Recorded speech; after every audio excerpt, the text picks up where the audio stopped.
Hey everyone, Erick Stakelbeck here. Today on the Newscast, Gaza is heating up once again. But is Israel's conflict with Hamas and Palestinian Islamic Jihad to the south a distraction from the real threat to the north? Get all the details coming up.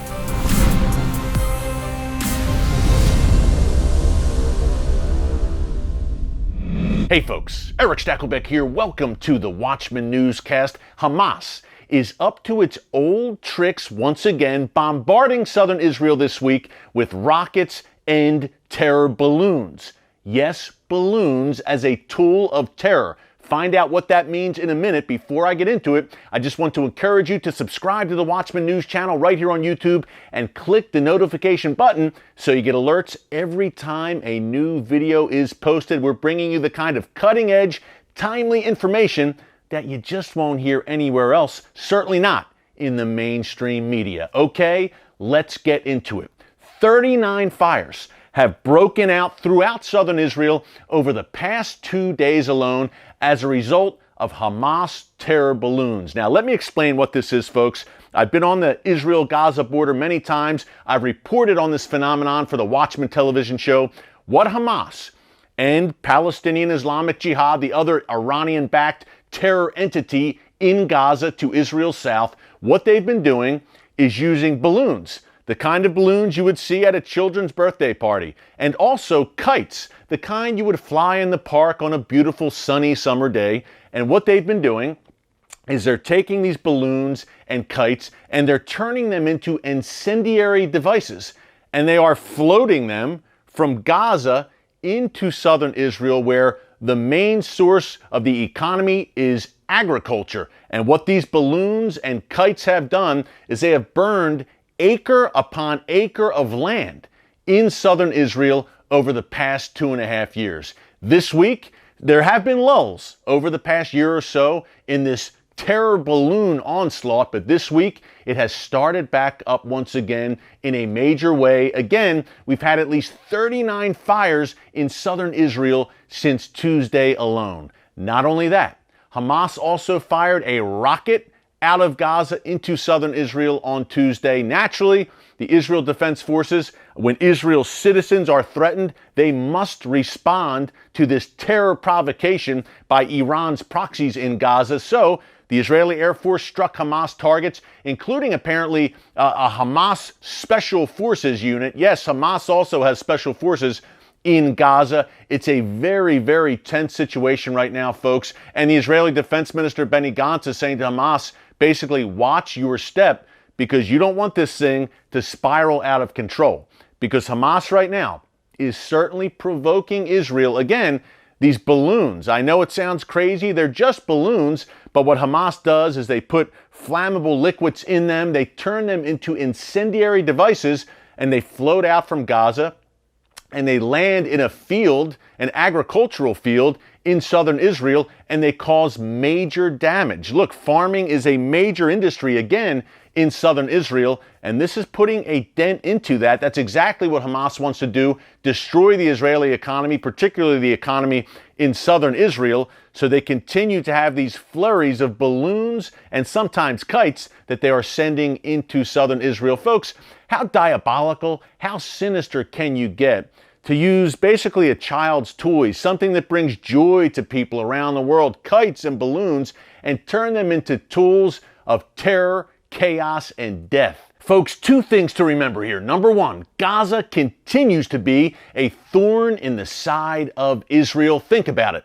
2008, 2012, 2014, major conflicts coming out of Gaza with Israel responding to Hamas attacks. And then over the past 2 years alone, we've had some serious flare-ups with hundreds of rockets fired at Israel from both Hamas and Palestinian Islamic Jihad. In November 2018, I was on the ground. I had to take cover in a bomb shelter in the Israeli city of Sderot during one of these attacks. But number two, why the uptick this week out of Gaza with Hamas floating the terror balloons and firing rockets? Folks, I think it's real simple. At the end of the day, Hamas answers to its Iranian master, and I think both Hamas and the Iranian regime are none too happy about this peace deal. We talked about it on the newscast on Tuesday. You can check it out in our archives here on YouTube. The peace deal between Israel and the United Arab Emirates, an historic peace deal that really leaves Iran and Hamas in a tough position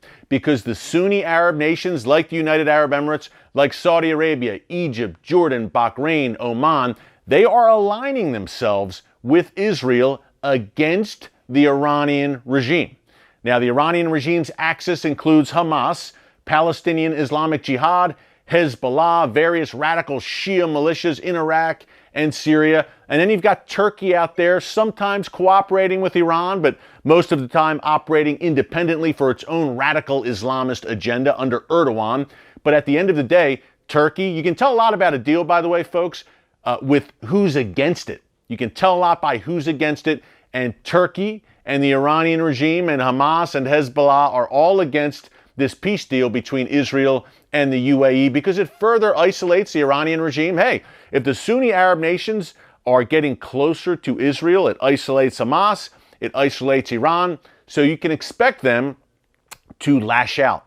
They feel like their backs are further and further against the wall, does Iran and its proxies. And hey, Hezbollah in trouble right now, right? Not in trouble of being disarmed, as we've discussed on previous newscasts, but their reputation has taken a major hit in the wake of the Beirut blasts earlier this month. Now it's reported that Iran has supplied Hezbollah with ammonium nitrate, the very material that set off the blaze in Beirut a few weeks ago. So a lot going on there. The Iranian axis on its heels.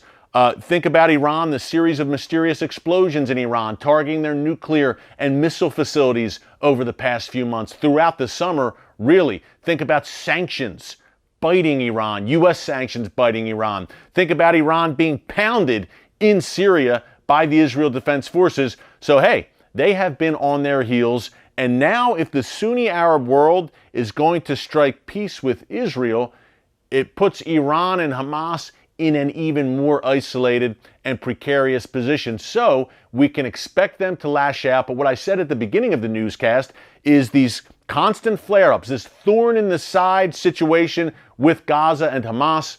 Is this a distraction? Speaking of Iran, is this a distraction for Israel from the greater threat to the north? Folks, I believe it most assuredly is. We talk about it here really on a frequent basis on the newscast because this is the story. I go where the story is. The story right now is to Israel's north, the main story. And that is this coming great northern war, this gathering storm of Hezbollah in southern Lebanon, of the Iranian regime and these Shia militias in Syria. And a major conflict is coming. There is a collision course between those terrorist forces to Israel's north and the state of Israel. It's going to be a big conflict. It's going to be bloody. I hate to say that, God forbid. But folks, I'm realistic. From talking to the Israel Defense Forces, from being on the ground, it's a question not of if, but when. So when you have Hamas and Palestinian Islamic Jihad in Gaza firing these salvos of rockets and sending these terror balloons, it becomes a distraction, a very dangerous distraction that, by the way, I'm not downplaying for a second, but there is a larger conflict coming to the north with a much stronger foe than Hamas. I'm talking Hezbollah with its arsenal of some 150,000 rockets and missiles pointed at every inch of Israel, and with Iranian backing, that northern threat, which is looming, that is a grave threat. Hamas, also a grave threat. Folks, again, I'm not downplaying it for 1 second, but if you compare Hamas and Gaza with Hezbollah and the Iranian regime to the north has to take precedent. That said, Hamas has done great damage, as has Palestinian Islamic Jihad, again, the other Iranian proxy operating in Gaza right now.